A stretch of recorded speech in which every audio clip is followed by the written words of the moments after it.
Olá, muito bem-vindo. Estamos começando mais um programa Pela Ordem. De antemão, grato pela sua audiência. No programa de hoje nós vamos tratar de um assunto que é apaixonante. Eu que me considero um bibliófilo, então, é um assunto extraordinariamente cativante, né? Que é a literatura em Mato Grosso. E nós vamos falar aqui de dois gigantes, que é o Silva Freire e Ricardo Guilherme Dick. E eu estou em excelente companhia, né? Me acompanha a mestre, doutoranda Larissa Silva Freire Spinelli, diretora da Casa de Cultura Silva Freire. Bem-vinda, Larissa. Obrigada. Me acompanha também o Philosophical Doctor, PhD, Mário César Silva Leite. Muito bem-vindo, Mário. Grato pela presença. Muito obrigado, meu querido. Obrigado.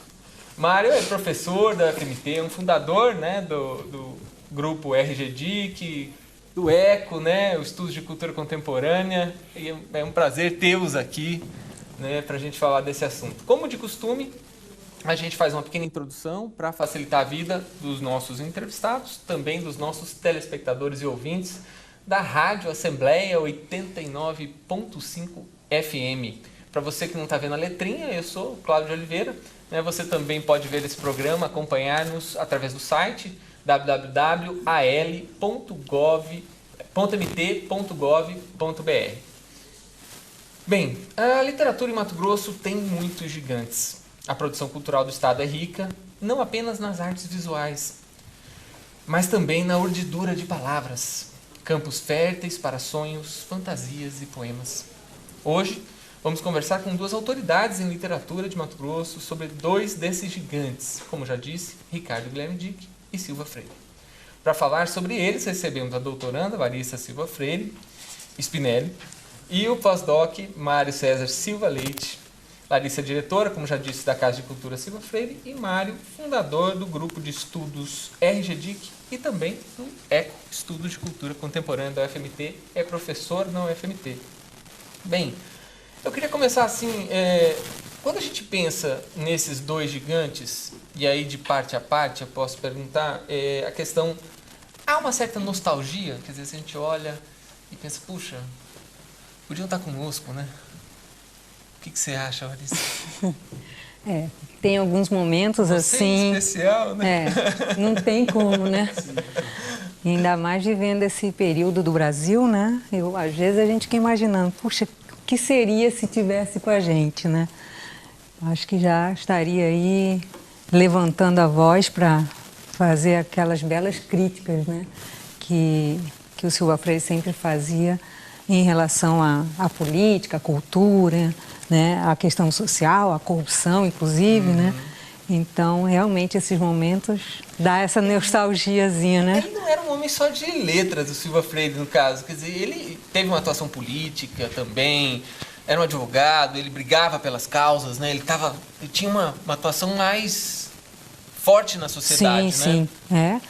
A vida política dele começou na vida estudantil, né? Na militância no Rio de Janeiro, na UNE, né? Então, de lá você vê assim a relação disso, né? Da militância política com a literatura, né?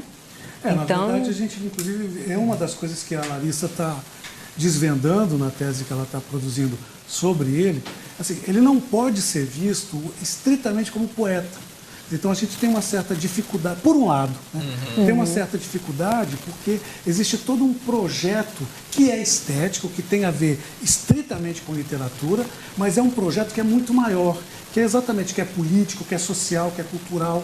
Então é um homem que pensou a cultura, a arte, a política, quer dizer, pensou tudo ao mesmo tempo e produziu isso. Então, por exemplo, estamos escrevendo sobre isso agora, né? Você tem dificuldade em dizer, olha, o livro dele é um livro de poesia, ou os livros dele, né, são livros de poesia, com exceção do Águas de Visitação, que é o primeiro, que é um pouco mais contido nas outras coisas, né, e mais detido na própria poesia. Agora, a partir daí, não. Mesmo os cadernos de cultura, né, que era um projeto genial dele e do Vladimir Dias Pino, que era fazer aqueles cadernos em tipo cartolina grande, aberto, e distribuir nos estádios de futebol, nos açougues, nos bares, etc, etc. Quer dizer, tem no mínimo 12 desses cadernos, esses poemas, claro, passaram depois para os livros, né? Mas inicialmente foram publicados assim e tiveram esse tipo de divulgação. Isso tudo, quer dizer, sem abrir mão, o que é mais fantástico, do projeto estético concreto ou neoconcreto, né? Intimamente ligado a uma produção estética de vanguarda. Né? Então, assim, juntava tudo. Então, era uma produção fascinante. Aí a estética, ela vai não só no código verbal, né? Ou seja, no adorno da palavra, na palavra exata, mas na forma, que é uma coisa que o Vladimir e ele fizeram assim com brilhantismo, né? Quer dizer, sem dúvida nenhuma. O intensivismo, né? A poesia, o processo. Poema processo, exatamente. O poema processo, quer dizer, Havia todo um projeto que se voltava para todas essas outras coisas e que se voltava. E aí que gera determinados ruídos interessantíssimos, né? Para o pesquisador, né? Para o crítico literário, exatamente isso. Porque, na verdade, você tem um projeto que caminha politicamente, socialmente, culturalmente para um lado, e você tem um outro tipo de projeto que, em tese, talvez não se coadunasse com o projeto estético, com o projeto político, cultural, social, que é o projeto estético. Derrubei o livro. É um projeto estético. Né? Então, isso é muito legal, isso é muito fascinante na obra dele. Né? Faz isso por meio de uma linguagem, né? Exatamente. Sem abrir mão, né, daquilo. Eu ouvi um dia desses o Chico César falando, né, sobre o começo da carreira dele, era aquela coisa assim, encontrar exatamente o momento em que ele pudesse produzir, né, quer dizer, fazer sucesso, sobreviver do que ele produzia, sem abrir mão daquilo que ele acreditava que era exatamente a música dele. E dizendo o que ele queria dizer em termos musicais e culturais e artísticos e tudo mais, né? Eu acho que a base é exatamente essa, né? Eu vejo assim, o Silva Freire, em especial, quer dizer, como ele tinha uma carreira de advogado, um brilhante advogado, talvez ele tivesse mais liberdade para experimentar, né? E essa efervescência, a cabeça não para de pensar, né? Do que o Dick, por exemplo, que foi professor, se eu não me engano, escrevia ghostwriter de muitos, né? Filósofo, e que vivia mais então, fechado, mas aí, na verdade, né? assim, vou voltar à sua primeira questão, só falar sobre essa coisa do Dick. Na verdade, aí que entra a questão do projeto literário de cada um. Quer dizer, então você pensa, o que é que o Silva Freire pretendia com a sua literatura? Né? E o que é que o Dick pretendia? Então são projetos muito diferentes. E aí eles têm que ser pensados nessas especificidades, nessas dimensões específicas de cada um. Né? Nesse caso, quer dizer, eu me divido muito entre a nostalgia de tê-los, né, e ao fato deles terem uma obra completa, já. Né? Quer dizer, assim, é um luxo nosso, com certeza, né, assim, pensar o que eles estariam fazendo. Né? Mas a nossa grande pergunta é o que eles fizeram. E essa é a nossa grande questão.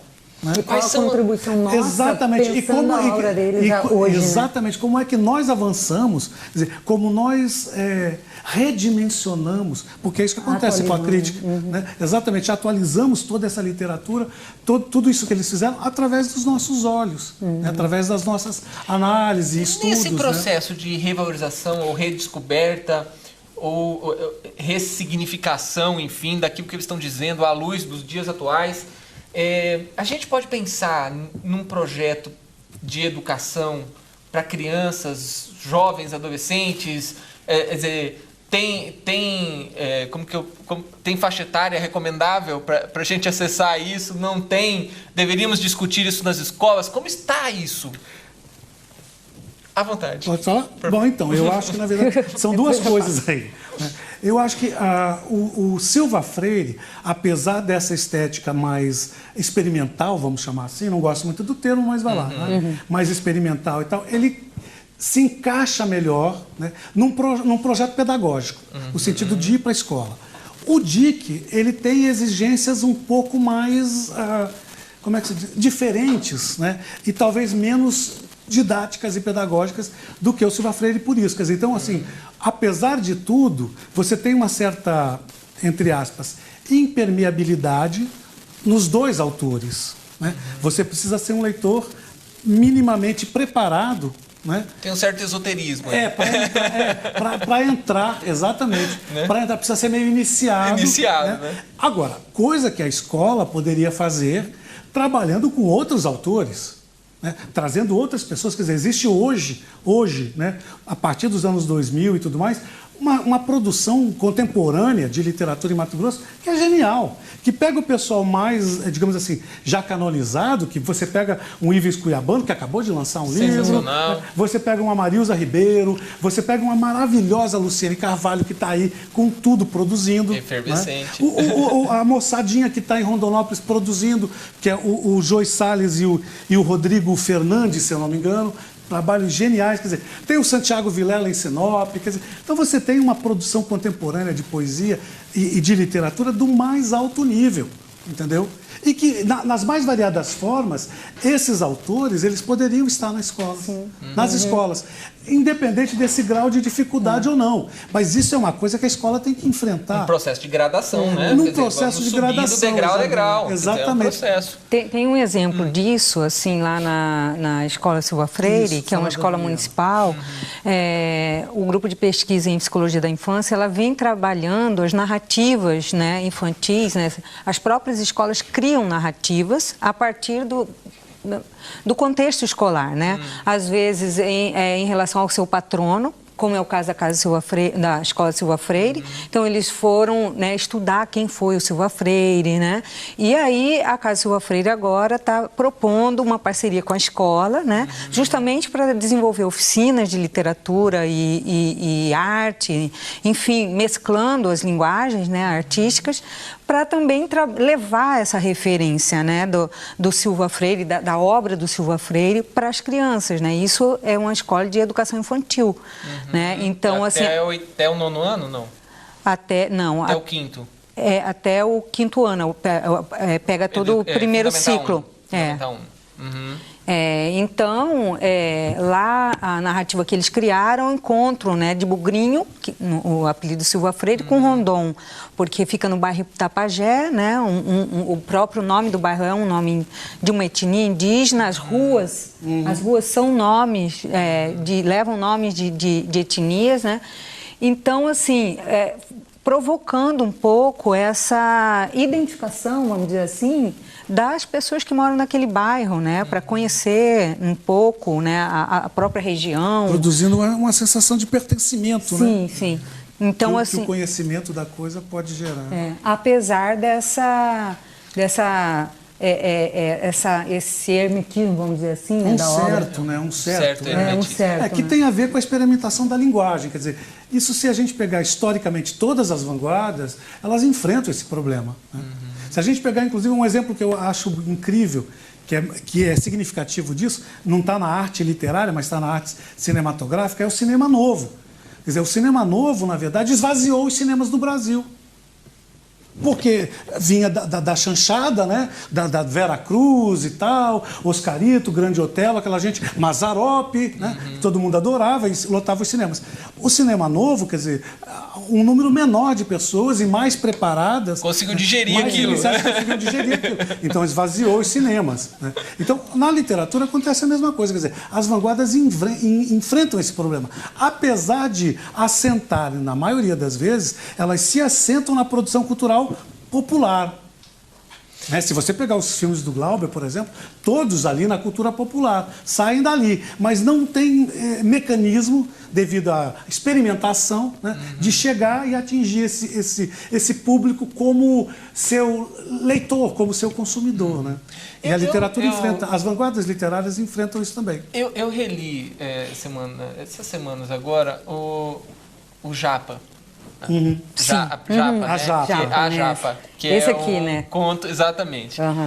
O primeiro conto, que é muito interessante, e eu fiquei pensando assim, num professor de gramática trazer algumas frases ali para achar o sujeito, verbo, predicado, complemento nominal. Eu falei, meu Deus do céu, imagina, coitado de um aluno pegar isso aqui para desconstruir. Né? Quer dizer, mas esse hermetismo, essa experimentação da linguagem mesmo, né? Quer dizer, eu estou trabalhando com uma linguagem que é oral, que está lá embaixo, e eu estou trazendo ela com toda a erudição que tenho. Quer dizer, é um meio paradoxal, né? Quer dizer, eu estou trabalhando com a linguagem oral, popular, com a erudição. Pois é. Se a gente pensar, por exemplo, o que é a arte literária, é a arte do trabalho com a linguagem.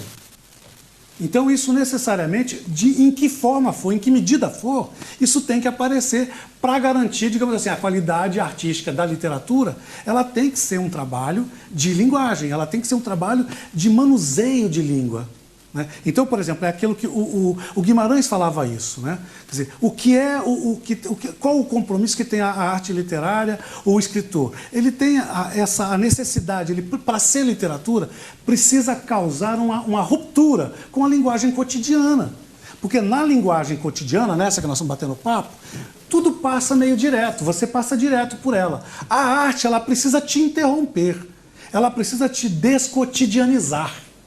Para se caracterizar enquanto tal. Ela tem que te chamar a atenção. Se não gerar estranhamento... Não gera nada, porque você passa direto. Né? Então ele dizia, não, o meu leitor ele tem que parar.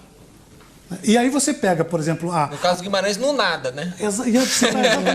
Você pega a primeira palavra do Grande Sertão Veredas, é nonada. Você já parou ali, você já diz, bom, mas o que é isso? E simplesmente é uma junção de não, nada. É o que ele está dizendo. Não, nada. Juntou, virou nonada. Quer dizer, só que se ele tivesse colocado não nada, estaria nessa linguagem comum que nós estamos aqui conversando. Então provoca exatamente essa parada do leitor. E todo tipo de arte, e todo tipo e qualquer tipo de parada, até o mal-estar, até o constrangimento, né? Provocando isso, você tem ali provavelmente padrões que você possa qualificar enquanto artísticos e tudo mais. Você falando isso, eu me lembrei justamente de uma questão que eu estou remoendo ali no processo da tese, que é justamente qual é esse, vamos dizer assim, o pensamento do entre, né? Esse pensamento liminar que a gente chama lá, baseado no autor que a gente tem estudado, que é o Walter Mignolo. Esse bilinguajamento. Talvez pudéssemos assim pensar, bom, então qual é o bilinguajamento do Silva Freire, né? Nesse sentido de trabalhar, né, as narrativas orais, ao mesmo tempo numa erudição, né? Ontem mesmo eu estava assim, isso tem me acompanhado, né? De pensar esse pensamento do entre, né? O pensamento que a gente chama fronteiriço, né? Porque na verdade claramente dividido, né? Quer dizer, você teria aí tradições muito diferentes incorporadas uma na outra. Isso que é genial. Porque se você pegar, por exemplo, as personagens poéticas do Silva Freire, elas são todas personagens populares. Arredeira, lavadeiro, pescador, oleiro, lembra mais aí, enfim. O jogador de futebol. O jogador de futebol. Quer dizer, então estão todos, digamos assim, num tipo de repertório da camada popular. Agora, no que essas personagens se transformam nessa poética, com uma estética específica, com um projeto literário, cultural, social específico. Né? Estou me lembrando aqui isso é genial. Numa expressão que eu também tenho assim, volta e meia, tenho me deparado com ela nos livros, que é o poema sonoro que seu povo fala. Me parece que ele coloca na verdade ele traz, né, o linguajar, né, nesse status, né, de poesia, né? Exatamente. Mas existe todo um trabalho dele, estético aí, todo um trabalho dele com a linguagem, que vai, de certo modo, descaracterizar, entre aspas, uma coisa e caracterizar outra. Então, assim, é a linguagem popular? Não é. Mas não é. Mas não é. E isso é que é fascinante, quer dizer, aí você vê a grandeza exatamente da obra, quer dizer, a gente fala muito do Dick aproximado ao Guimarães Rosa, o que eu acho meio uma bobagem, porque não precisa aproximar o Dick de ninguém, né, para que ele ganhe alguma legitimidade, alguma qualidade, né? Mas, na verdade, talvez nesse aspecto o Silva Freire tenha mais proximidade com o Rosa do que o próprio Dick. Bom, lembrando assim, para você que está nos ouvindo na rádio, né, eu sou o Cláudio Oliveira, estou conversando com o professor Mário César Leite, que é o fundador do grupo RG-DIC, professor do FMT, e com a mestre, doutoranda Larissa Silva Freire Spinelli, que é a diretora da Casa de Cultura Silva Freire. Nós estamos falando sobre literatura em Mato Grosso, em especial dois gigantes, Dick e Silva Freire. Nós estamos chegando no final do primeiro bloco, mas ainda dá para a gente colocar mais uma pergunta. Eu digo isso para a gente não se estender tanto. Mas podemos... Enfim, eu vejo assim, no Silva Freire, por exemplo, uma preocupação com o conceito. Né? O Vladimir traz isso com muita presença, né? A importância do conceito. E não vejo tanto no Dick. Mas o Dick, assim, bom, é filósofo, né? Então o conceito obviamente está ali, mas ele não tem uma preocupação em colocá-lo. Eu estou errado ou é mais ou menos por aí? Larissa, você que vai começar. Pois é, lembrei até aqui de um poema que se chama De Conceitos, no Barroco Branco, né? Me lembrei também do próprio conceito de cuiabania, né? Que me parece que é realmente um conceito que atravessa, né, toda a produção dele, né? Que tem a ver com toda a preocupação com o processo histórico-cultural dessa Baixada Cuiabana, né? Me parece que realmente esse conceito é um conceito que ampara, assim, né? E que você vai ver... A elaboração de, né? E a elaboração Se você achar que quiser trazer, a gente pode ler. Não, na verdade, esse de conceitos, apesar da gente estar falando aqui de conceitos, não tem necessariamente assim uma conceituação. Aqui, ó, de conceito, ele diz... primeiro, recordar é pensar que a cor dói. Sonhar é sentir que o ar ri. O homem é mais que si mesmo. A morte que o faz finito é o lance da eternidade.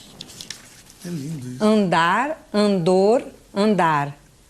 Andar, a dor é pegar na morte pela frente. Tardar o andar, dar o andar, é levar a morte que vem por trás. A criação cria a ação, a transcriação.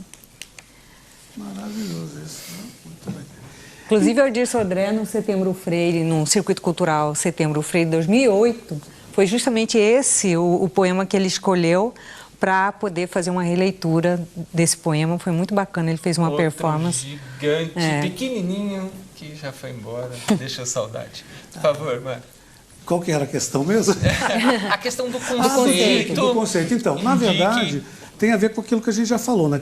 Com a preocupação literária, né? A própria proposta estética de si. Exatamente. O Dick, na verdade, quer dizer, todos eles, eu penso assim, todos eles, ao criar a sua própria literatura, eles estão também se criando enquanto escritores. Ou seja, eu escrevo de determinado modo, eu tenho um projeto literário, etc, etc, porque eu quero que os meus leitores cheguem a mim desse modo, me vejam enquanto escritor XYZ. Parece aquela coisa, aquela casa-museu lá naquela Praia Negra, lá do Neruda, se eu não me engano. Do Pablo Neruda, lá no Chile. Não me lembro mais. Sim. O Pablo Neruda, né? Que fica na praia. Ele construiu uma casa-museu para ele, para quem entrasse lá, entendeu? Então, assim, é tudo muito arrumado. Ele construiu em vida. Ele morava lá, mas é tudo montado para visitação. Então, eu tenho a impressão que todo e qualquer autor, escritor, ele faz isso. Ele tem um projeto literário que envolve o projeto de si mesmo enquanto autor. Né? Então, o Dick, nesse aspecto, ele é, digamos assim, ele é um autor empenhado na própria literatura, na própria produção artística. O que não quer dizer que ele esteja desatento às outras coisas, porque a literatura dele tem um cunho social pesado também, né? Agora, o que acontece? Esteticamente, ela é uma literatura extremamente derivativa. É como se o tempo todo, quer dizer, um fluxo narrativo quase que enlouquecido, que o próprio limite da escrita é que segura. Você só tem naquela mente, naquele narrador, naquelas personagens, você só tem exatamente assim, a deficiência da própria escrita que amarra isso, senão explodia. Senão ia parar no infinito. Exatamente, porque vai num redemoinho, né? E nesse sentido você não tem nem Guimarães Rosa, você não tem nem Saramago, quer dizer, você tem... Hoje em dia, talvez que estivesse produzindo coisas extremamente interessantes e próximas, e talvez um pouco próximas, em outras medidas, é claro, seria o João Gilberto Noll.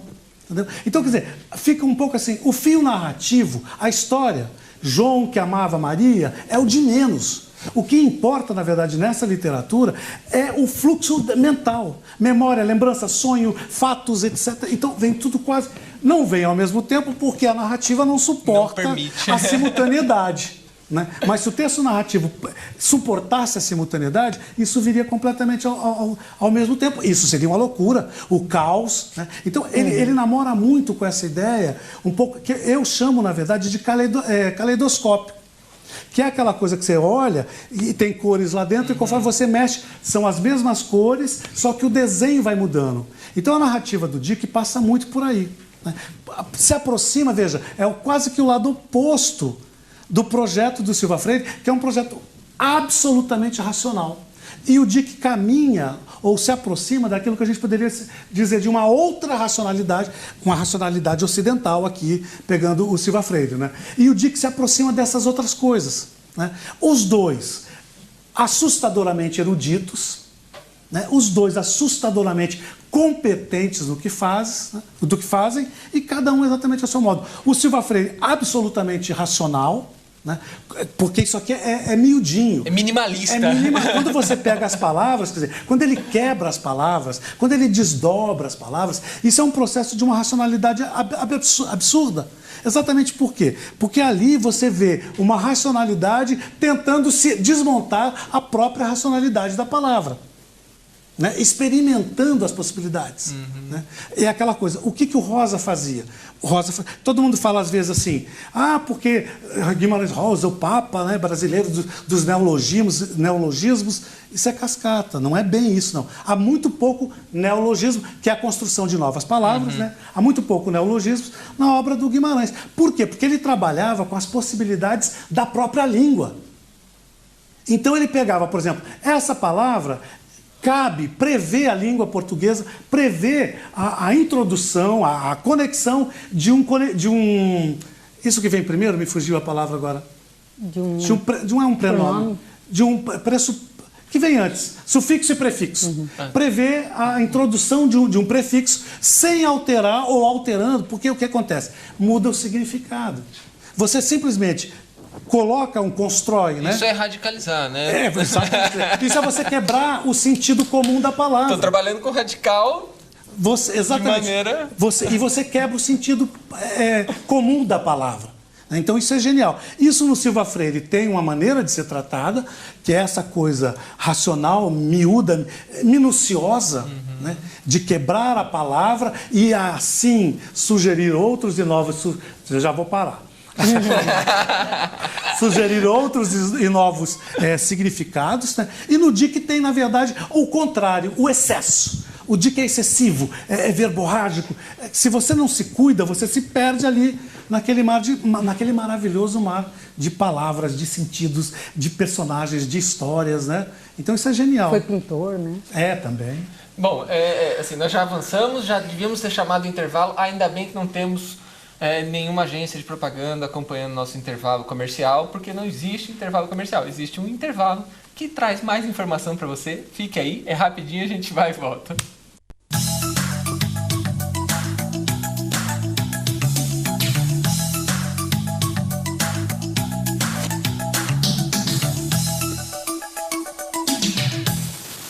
Cá estamos nós, de volta.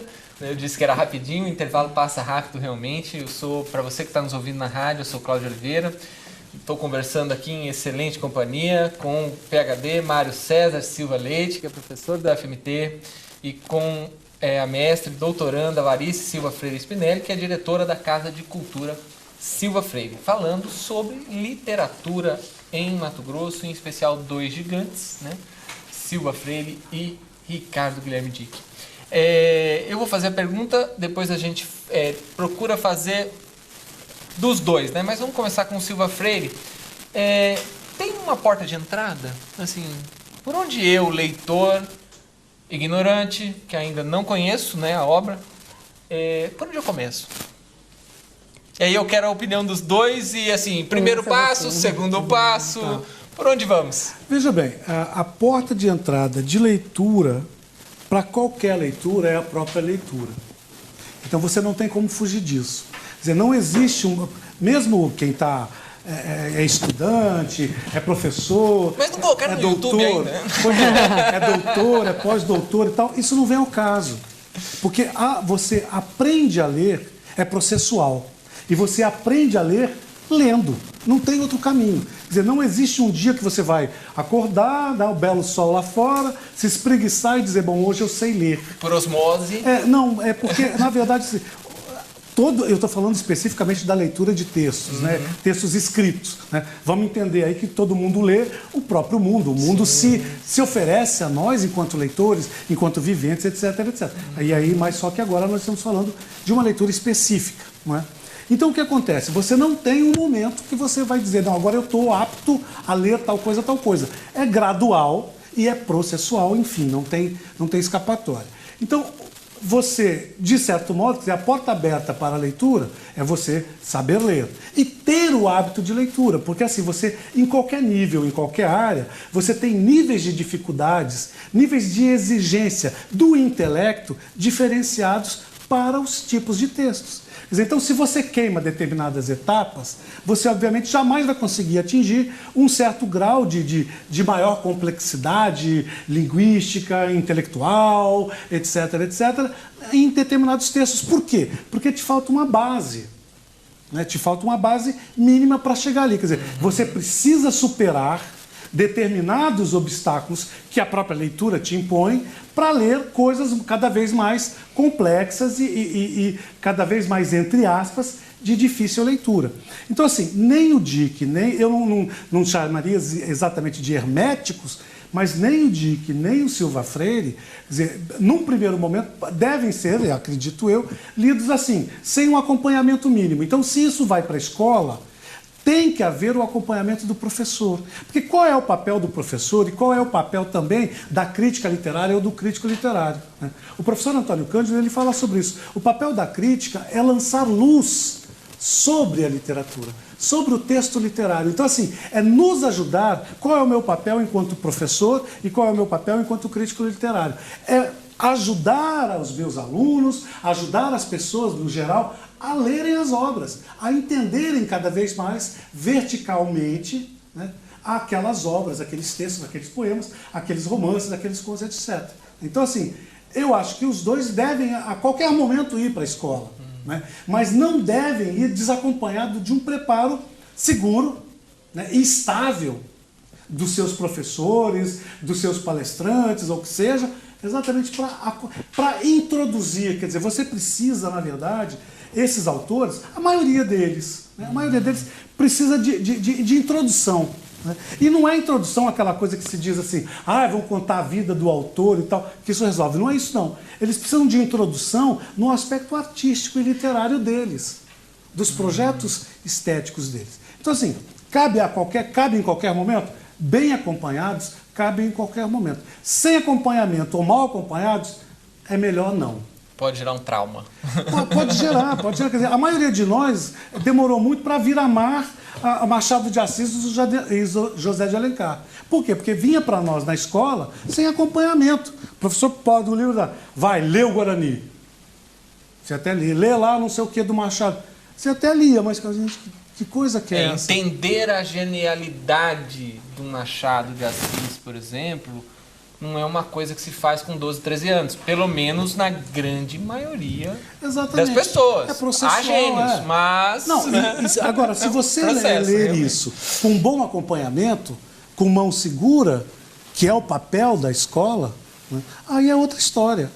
É outra história, porque o problema todo é que literatura, no primeiro e segundo, no fundamental e médio, virou sempre arremedo de língua portuguesa. Entendeu? Então vai lá, lê o livro para fazer exercício de gramática e tal. Não sou contra.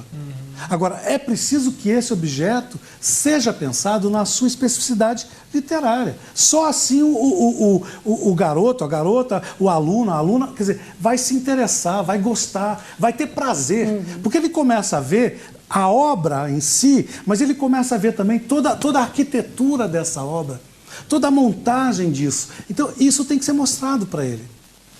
A criança mesmo, ela no processo de alfabetização, né, ela começa com a leitura da imagem, né? Então, de pequenos textos, e depois com o passar do processo de alfabetização, da idade, que os textos, né, mais longos, ela vai conseguir ler, né? Outro dia eu estava numa clínica dentária, odontológica, e assim, me causou surpresa que ao meu lado tinha uma menininha, né? Devia ter uns 5, 6 anos, justamente com águas de visitação, e lá, assim, super compenetrada e lendo, né? Eu até tirei uma foto daquilo porque me surpreendeu, né? Então, essa relação, né, de prazer, né? Acho que tem que também... É como uma obra de arte, né? Essa sensação que a própria linguagem literária traz, né, para o leitor, né? Eu acho que a Larissa tocou num ponto fundamental aí, que eu acho sempre muito problemático na escola, e que nós, professores, temos que estar muito atentos a isso. É assim, nós não podemos, vou usar uma palavra, vou usar um verbo muito pesado, mas é exatamente esse, estou consciente disso. Nós não podemos, o professor e a escola não pode roubar do aluno o contato com o texto. A leitura.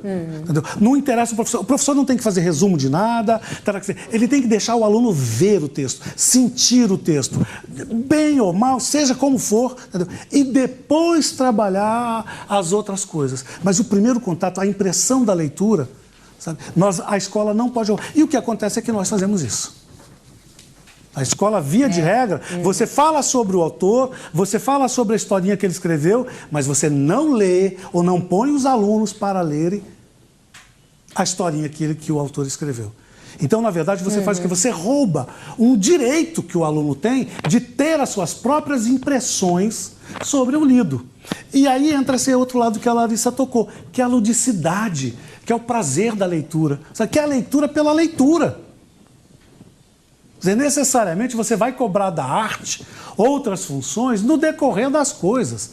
Mas o primeiro momento dela é o contato espectador com o objeto. Sabe? O que é que esse livro me provoca? Né? O que é que essa história desperta em mim? O que é que essa organização linguística, né, me incomoda porque eu não estou entendendo muito bem? Né? Me incomoda porque é simples demais? Nossa, que história linda! Tal. Quer dizer... Isso tudo, o professor e a escola não pode roubar do aluno. E nós fazemos isso. Larissa, e nós roubamos. E Larissa, não mais às vezes.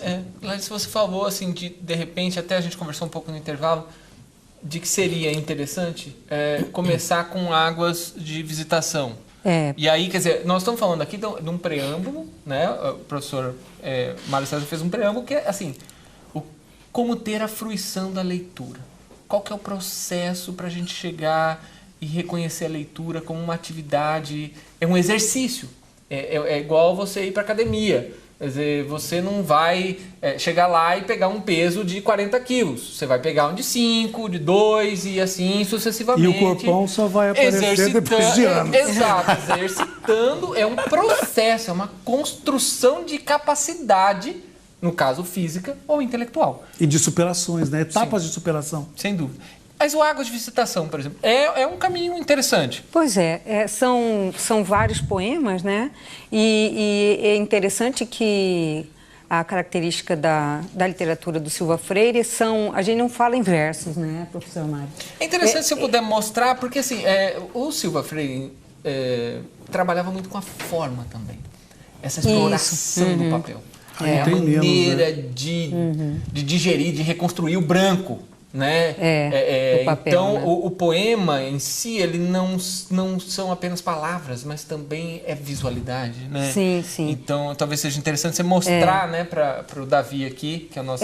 nós temos aqui, por exemplo, vou pegar um poema aí aqui. Pra gente... E você que está no rádio, aí eu posso tentar descrever aqui, igual o narrador de futebol, a estrofe da esquerda vira, vai para a estrofe da direita. Imagina aqui, o garimpo, né, por exemplo. Esse poema, você vê que ele explora toda a página. São blocos poemáticos, né? Não são versos. Esses blocos poemáticos, eles são desmutáveis. Então, o leitor, ele vai ler, mas ele também pode fazer o caminho próprio dele na leitura, né? E também você vê que ele trabalha o espaço em branco da página e esse espaço em branco ele vai compondo, né, todo Ele joga com o branco, ele joga com a percepção e descompondo espacial. a palavra, como o professor Mário falou. Aqui, ó. Esse aqui fica bem. Que é, na verdade, digamos assim, uma herança do próprio concretismo, né? Sim. Quer dizer, quando as vanguardas, está dando para ver aí, né? As vanguardas começam a trabalhar exatamente isso, quer dizer, a palavra em si, ela vai perdendo um pouco do status dentro do poema. Quer dizer, outros elementos começam a funcionar também como elementos de grafação e significação. Então, o espaço em branco, a distribuição das palavras, os traços, desenhos, quer dizer, tudo isso vai compondo, né? E aí que começa a gerar, então, digamos, uma certa dificuldade, porque você não tem aquele poema organizadinho, só de palavras, etc. e tal. Né? Então, você tem esse tipo de jogo. O caminho, o travessão, né? A leitura contínua, né? Exatamente. Assim, talvez seja isso, inclusive, uma das... algo em comum entre o Vladimir e o Silva Freire, que é essa leitura de percurso, né? Que trabalha esse traço, né? Horizontal, vertical. O Vladimir, depois de um tempo, acaba abandonando a própria palavra. Sim. O que muda, coisa que o Silva Freire não faz, né? Que é muito interessante. E aí há uma diferenciação de projetos, né? Embora continuem iguais, né? Isso é muito bacana. Então, a visitação é interessante, aqui, essa aproximação. Esse aqui é interessante. Ó. O silêncio que o boêmio se faz, quase frágil, na placenta da madrugada. Lindo isso, né? É demais. É demais. E essa desconstrução, quer dizer, para você que está no rádio e não está vendo, quer dizer, o silêncio tá uma letra em cada linha, né, numa ascendente, né? O silêncio vai aumentando conforme avança a madrugada, né? Então tem uma leitura, uma entrelinha dentro do processo, né? É uma nova codificação, justamente nesse Quer dizer, só sentido, aqui, né? se não houvesse mais nada dito, você já teria um poema completo, uma discussão completa, um bate-papo completo sobre isso aqui, né? Só sobre a palavra silêncio. Outro dia uma pessoa me perguntou assim, eu tentei ler o Dick e não consegui. Aí eu falei, bom, tá certo. O que eu posso te recomendar, né? E aí eu, como leitor, né? E falei, olha, talvez fosse interessante começar pelo Deus de Caim, que é um livro talvez um pouco mais acessível, apesar daqueles parágrafos de 2 páginas. Ele tem uma narrativa talvez mais fácil. Você concorda comigo? Concordo. Eu acho que na publicação dele, né, porque no caso do Dick, por exemplo, não dá o Silva Freire tem menos esse problema, mas no caso do Dick não dá muito bem para você datar a escritura do romance com a publicação. Então, normalmente, ele publicou mais a partir dos anos 2000 e tal, mas não há certeza que ele tenha escrito nesse período. Provavelmente não. Provavelmente tenha escrito as histórias todas antes. Mas me parece que o meu projeto a minha pesquisa desse segundo pós-doutorado, que eu acabei agora, lá no Sul, no Rio Grande do Sul, é exatamente isso. Né? Pensando a obra do Dick. Né? E me parece que existe um divisor de águas muito claro, que é a Madonna dos Páramos. Então você vem entre o Deus de Caim, tem mais um aqui no meio que eu não me lembro. Cerimônias do Esquecimento? Não, Cerimônias do Esquecimento é depois. É depois. Porque Cerimônias do Esquecimento, na verdade, é um dos mais radicais. Sertão Opositório. O Grande Sertão Opositório é a tese dele de a dissertação de mestrado Caieira. dele. Caieira, exatamente. Então, nesses todos, você tem um fio narrativo, você tem assim, uma trama mais garantida. Essa coisa da historinha tradicional. Quem amava quem, que fugiu com quem. Você tem isso mais garantido. A partir de Madonna dos Páramos, isso se dilui muito. Né? Então vem uma radicalização, que eu acho que talvez o mais radical deles seja exatamente a Cerimônia do Esquecimento. Né? Que é ali onde você tem dificuldade de entender, porque ali misturam figuras bíblicas, né? O rei Davi está ali, e está todo mundo ali, os violeiros estão ali, Saul, então é um negócio realmente, e naquele fluxo, né? Assim, vamos dizer, entre aspas, amalucado. E aí, a partir daí, você tem essas narrativas mais diluídas, né? Tem algumas coisas póstumas que foram publicadas, Os Semelhantes é genial. É um romance absolutamente genial, né? Mas e já está ali no meio caminho entre a garantia da história e essa derivação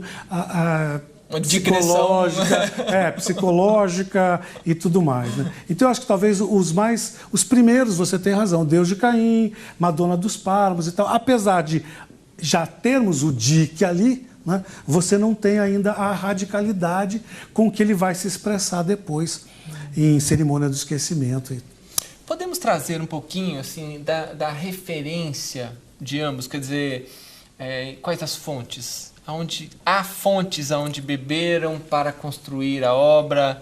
A gente tem conhecimento disso? Dá para apontar, não dá? Como que é, Larissa? Pois é, no Silva Freire eu me lembro dele falar muito... Tem a biblioteca dele gigante, que eu faço com isso. Pois é. E aí ele lia de tudo, né? Quer dizer, não só na literatura em si, mas você tem o próprio Darcy Ribeiro, você tem, por exemplo, o Murilo Mendes, né, que é um autor do modernismo, ele dedica ao próprio filho, com 2 L's, Murilo, porque ele diz que um L é do Murilo Mendes, então você vê que aí tem uma ligação, né? Então, assim, o próprio... os autores do modernismo, no geral, né? Acho que as relações com os concretos também, né? Também, Ferreira Goulart, né? Sim.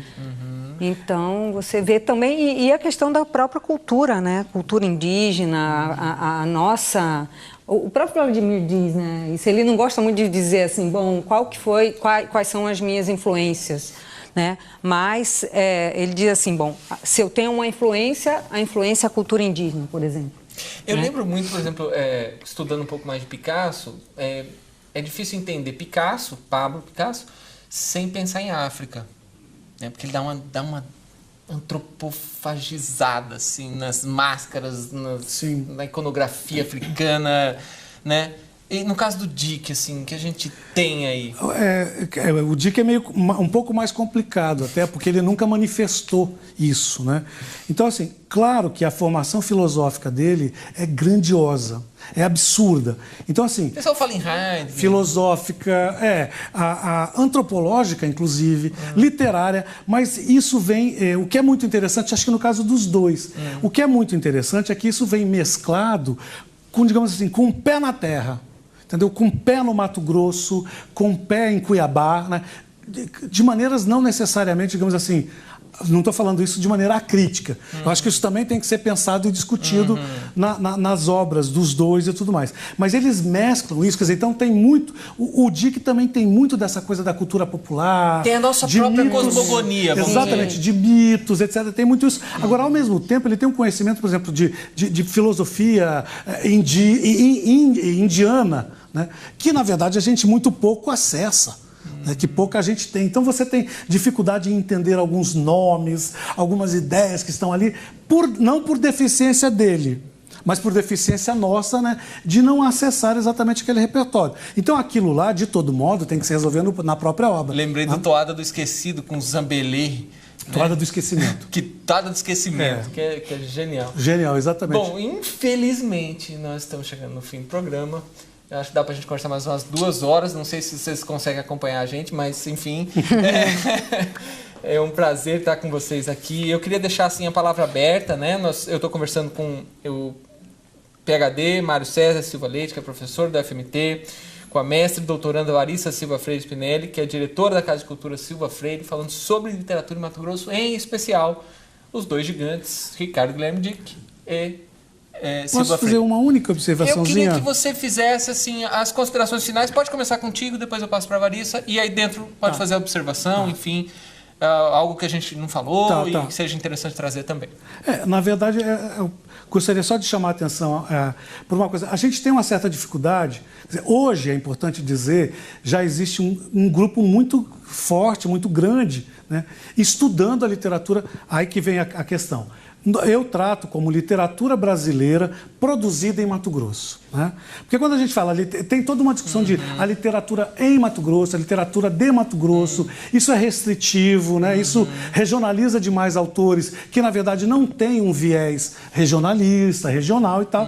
Então, assim, é a literatura brasileira produzida em Mato Grosso. Então, essa literatura, ela tem hoje um grupo muito forte, muito poderoso e muito competente, se dedicando a ela, tanto na UFMT quanto na Unemat, né? Inclusive no IFMT também. Nós temos alguns doutores, alguns doutorandos que são professores dessas instituições, né? E que estão se dedicando à pesquisa da literatura. Na Unemat também, na Unemat, exatamente, né? Produzido na literatura brasileira em Mato Grosso. Então, eu acho assim, esse tipo de programa, esse tipo de conversa... O professor problematiza. Você vê que o professor gosta de problematizar, né? Por favor.